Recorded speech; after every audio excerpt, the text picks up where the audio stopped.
Hello friends, Navsari के S Agarwal college में मेरा और डॉक्टर जागृति पटेल का सेमिनार का टॉपिक था न्यूरो डिजेनरेटिव डिसऑर्डर्स। सेमिनार के इस वीडियो में आपको पार्किंसन के पेशेंट के different presentation, science and symptoms के बारे में बताया गया है। मैं सबसे पहले तो जा रही हूँ पार्किंसन के लिए। पार्किंसन में क्यों जाऊँ?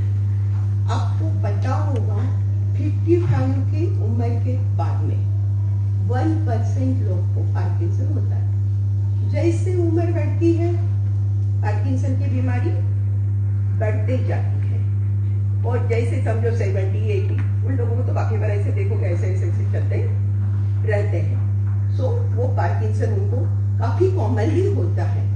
अब उसके कारण प्रॉब्लम पेशेंट को हो रही है कि नहीं, वो अपने को देखना पड़े। अब पार्किंसन होता है तो आप कैसे, एक्चुअली पेशेंट जब केबिन में आता है तभी लगता है शायद इसको पार्किंसन तो नहीं। क्यों? एक तो उसका टिपिकल पोस्चर ऐसे रहता है, हाथ इधर फ्लेक्स, पैर फ्लेक्स, और ऐसे पेशेंट को एक हाथ में शायद उसके ऐसे गुजारी होता है, ऐसे ऐसे दूसरे होते हैं जब वो ऐसे ऐसे ऐसे चलता है एकदम।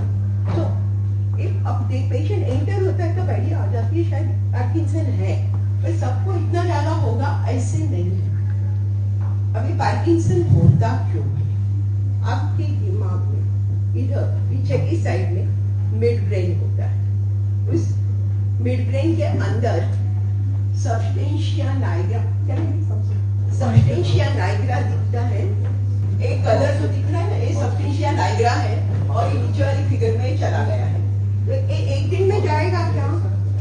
एक दिन में नहीं जाएगा, उनको काफी टाइम लगता है, सालों निकल जाता है। यानी आपको पार्किंसन होने के पहले, काफी साल पहले से ही आपको अंदर से तो वो सबस्टेंशिया नाइग्रा से डोपामिन कम हो गया है, ठीक है। तो इसलिए आपको आइडिया नहीं रहती, आप अच्छे से चलते फिरते रहते हो। तो आप बोलोगे अगर हमें पहले ही मालूम पड़ गया तो नेक्स्ट। तो उसके पहले तो आपको पार्किंसन, एक बात तो मैं आपको बता दूं, पार्किंसन बहुत धीमे धीमे बढ़ता है। मेरे पास 1 साल पहले पेशेंट आया होगा, उसको थोड़ी बहुत गुजारी आ रही है, थोड़ा चलने में थोड़ी दिक्कत है, मैंने उसको दवा लिखी। वापस 1 साल के बाद आता है, आएगा तो वो क्या, मैं क्या हुआ, दवा तो ले रहे? नहीं, मैंने दवा 1 महीना लेके बंद कर दी। मैं की तकलीफ कितनी बढ़ी है? थोड़ी सी, कुछ ज्यादा खास नहीं पड़ी है। मैंने उस टाइम उसको दवा लिख दी थी, उसको बोला भरपूर कसरत करते रहो। उसने कसरत भी 1-2 महीने किया, वो भी छोड़ दिया। फिर भी वो बीमारी उसकी स्टेबल थी, उसके साथ वो एडजस्ट हो गया था। सो एक कहने का मतलब ये है कि बीमारी एकदम खास नहीं रहती। दूसरी एक बात है, ये बीमारी कभी एक साइड में शुरू होती है, दोनों साइड में साथ में नहीं होती। शुरुआत एक साइड से होती है, ऐसे में। दूसरा लक्षण इसका इम्पोर्टेंट है ट्रेमर्स, क्योंकि पेशेंट काफी बार ट्रेमर्स के कारण ही आता है। एक 55-60 इयर्स की लेडी मेरे पास 55 की होगी या लेस देन दैट, तो वो आई थी। मैं क्या बोले, मैं किटी पार्टी में जाती हूँ, वहाँ पे ऐसे हाथ दूसरे मेरे, मैं क्या करूँ, मेरे को फिर कहीं पे वो फेंकाना है, ये करना है, मेरा लाइफ डिस्टर्ब हो रहा है, तो मुझे कुछ आइडिया बताओ। मैंने उसको बता दी, किटी पार्टी में जाती है ना, ऐसे एक हाथ रुमाल रखा कर, छोटा सा या कुछ भी, और रुमाल हाथ में बंद कर लेना। काफी बार ऐसे हाथ में कुछ पकड़ लेते हो, या हाथ ऐसे जेब में डाल दिया, तो भी आप पार्किंसन की ट्रेमर्स कंट्रोल कर सकते हो। So you have to certain tricks use करनी पड़ती है, ठीक है। अब पार्किंसन की ट्रेमर्स सिर्फ पार्किंसन की होती है कि और कोई बीमारी में ट्रेमर्स होती है? कोई को बताना है? कोई बोलना चाहता है क्या? ट्रेमर्स और कौन सी बीमारियों में होता है? ऐसे कम ओके सिंपल चीजें। You are going for a viva exam, आप में से कोई टेंशन में आ जाते हो तो हाथ थोड़े थोड़े टूटने लग जाते, वेरी कॉमन, बराबर है। फिर दूसरे ट्रेनमेंट से सनाइटिंग में 70-80 या कोई भी उम्र हो गई, कोई थोड़े हाथ ऐसे धुलते रहते, बारिश में दौरा डालना है तो वो ये नहीं कर पाते हैं, वो सेकंड।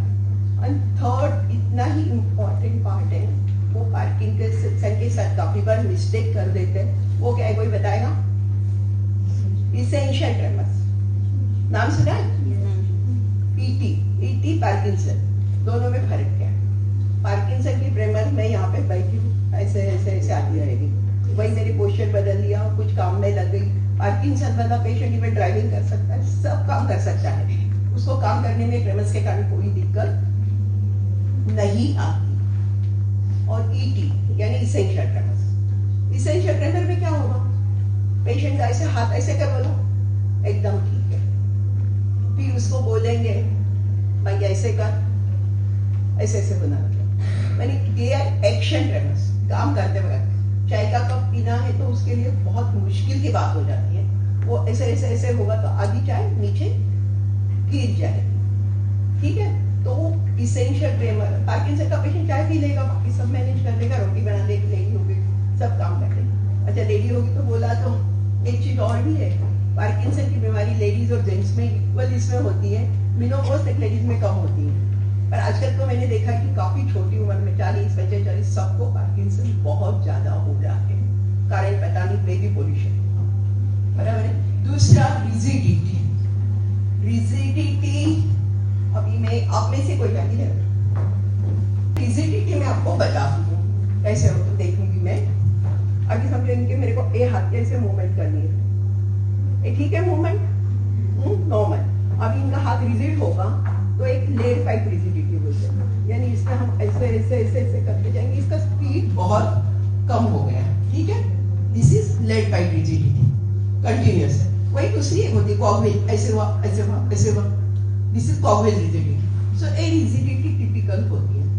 उसका मैं एक एग्जांपल लेंगे, मेरे पास एक स्कूल टीचर आई, उसको ऐसे चौक से लिखना पड़ता था, क्योंकि हाथ इतना हेवी हो जाता था, ले नहीं करता था, ऑर्थोपेडिक को बता रहे कुछ नहीं ना वो है, बोले देखो मैंने एक्चुअली उसको रिजिडिटी, मैं क्या भाई पार्किंसन लगता है, तो फिर उसको दवा चालू कर दी। मैं आपको बाद में बताऊंगी, मैं सिंपल एक चीज क्या करती हूँ। रिजिडिटी हो गया, ब्रेडिकाइनेसिस, स्लोनेस, पार्किंसन के पेशेंट को बहुत स्लो होता है, दोनों साइड नहीं होगा, यूनिलैटरल शुरुआत होती है, 1 साल के बाद ही चाहे दूसरे साइड बीमारी आती हो। तो ये जो ब्रेडिकाइनेसिस एक बहुत धीमे धीमे, अब टेस्ट कैसे करते हो आप में से कोई बताओगे? मैडम आप बता दीजिए ब्रेडिकाइनेसिस, कोई बताना चाहता है ब्रेडिकाइनेसिस क्या होता है? स्लोनेस होता है, ऐसे वो एक स्लोनेस का भी टाइप होता है। हाँ देखा होगा पार्किंसन का पेशेंट को उठना है तो ऐसे ऐसे करके फिर धीमे धीमे उठेगा। अगर उसको सिंपल में बोलूं ऐसे ऐसे कर, तो पहले थोड़ा ऐसे ऐसे करेगा, उसका स्पीड एकदम कम हो जाएगा, बराबर। तो ये जो मूवमेंट में बहुत फर्क पड़ता है। और वो था बस कंडक्टर, बस कंडक्टर को टिकट निकाल के तोड़ के देना पड़ता है, उसको काम में प्रॉब्लम आ रही है, इसलिए वो आता था। अब ये जो ब्रेडिकाइनेसिस या रिजिडिटी वाले जो पेशेंट होते हैं ना, उन लोगों को मैं क्या करती हूँ, मेरे केबिन में आते हैं, उनको एक सिंडोपा की गोली दे देती हूँ, मैं डोपामिन की गोली दे देती हूँ और उनको बोलती हूँ 1 घंटा बाहर बैठो। 1 घंटे में वो पेशेंट की मूवमेंट सुधर जाती है, उसकी रिजिडिटी काफी कम हो जाती है, हाँ हाथ हल्का हो गया तो मेरे को लगता है मैं ये कर पा रहा हूँ। फिर पार्किंसन के पेशेंट को आपने कभी इम्बैलेंस पार्किंसन के पेशेंट में शुरुआत में नहीं होता, बाद में होता है। नेक्स्ट पार्किंसन के पेशेंट का फेस कैसे रहता है? एकदम मास्क, कोई चेहरे पे भाव नहीं। फिर उसका पोस्चर तो आपको पता ही है, ऐसे। फिर उसका हैंडराइटिंग किसी को पता है? शुरुआत बड़े से करेगा, फिर बारीक होता जाएगा, माइक्रोग्राफी, ठीक है। फिर उनका स्पीच, स्कैनिंग नहीं होगा, उसका मोनोटोनस स्पीच होता है। वो सपोज मेरे को बोलना है, मैं क्या बोल रही हूँ आपको समझ में नहीं आ रहा, मुंह पूरा खुल नहीं रहा है, आवाज दे दे, जस्ट लिसन, मगर वापस बोलती हूँ एकदम फास्ट बोलता है। This we call it as monotonous speech, मुंह के मुंह में है, सामने वाले को समझ में नहीं आता। काफी बार उनका सैलवेशन का भी प्रॉब्लम रहता है, मुंह से ऐसे सैलवा निकल जाता है, क्योंकि मसल कम काम करते हैं। फिर गेट तो आपको पता ही होगा उनका कैसे रहता है, शॉर्ट शफलिंग गेट बोलते हैं, मीन्स वो ऐसे समझो एक साइड में है तो ऐसे ऐसे ऐसे ऐसे करके एकदम काफी आगे भाग जाते हैं, ठीक है। सो एक उनका गेट होता है। नेक्स्ट, काफी नॉन मोटर सिम्टम्स भी पार्किंसन के पेशेंट के होते हैं। पार्किंसन होने के काफी साल पहले से काफी लोगों का स्मेल चला जाता है। फिर आरईएम स्लीप डिस्टर्बेंसेस, किसी को पता है REM sleep disturbance? REM sleep किसी को पता है? रैपिड आई मूवमेंट में सुबह में अर्ली आप उठते हो, उसके पहले वाली स्लीप सपना देखते हैं, तो उस स्लीप में आप सपने देखते हो और आपकी बॉडी इनहिबिटेड रहती है, तो बॉडी की मूवमेंट नहीं होती, बराबर। सो अगर ये पेशेंट में क्या हो जाता है, ये जो बॉडी की मूवमेंट का इनहिबिशन चला जाता है, तो वो काफी बार नींद में समझो बाजू में कोई सोया, उन्होंने सपने में देखा कोई चोर आ रहा है वाइट बाजू में, तो उस वजह से हाथ से मार देंगे, रात से मार देंगे। सो ये उनकी प्रॉब्लम बहुत बड़ी रहती है, इसको आरबीडी बोलते हैं, पेशाब की तकलीफ। काफी बार उनको यूरिनरी फ्रीक्वेंसी होती है, पेशाब अटक जाता है। इवन लेडीज में ये यूरिनरी प्रॉब्लम काफी बार पार्किंसन के पेशेंट को बहुत शुरुआत से ही रहते हैं। कॉन्स्टिपेशन रहता है, डिप्रेशन पार्किंसन के पेशेंट में काफी कॉमन रहता है। उसके दो कारण है, एक पार्किंसन की बीमारी का भी भाव है, और दूसरा अगर मेरे को दुविधा आ रही, मुझे कुछ हो रहा है, तो मुझे सोशली कहीं पे जाना अच्छा नहीं लगेगा, मैं अवॉइड करूंगी, लोनली पड़ती जाऊंगी और डिप्रेशन बढ़ता जाएगा। डिमेंशिया इतना कॉमन नहीं होता, फिर भी पार्किंसन के पेशेंट में डिमेंशिया होता है, ठीक है। तो ये सब इनके साथ में एसोसिएटेड, आप डायग्नोसिस कैसे करोगे? इस सेमिनार का नेक्स्ट वीडियो पार्किंसन के डायग्नोसिस और मैनेजमेंट पर। Thank you.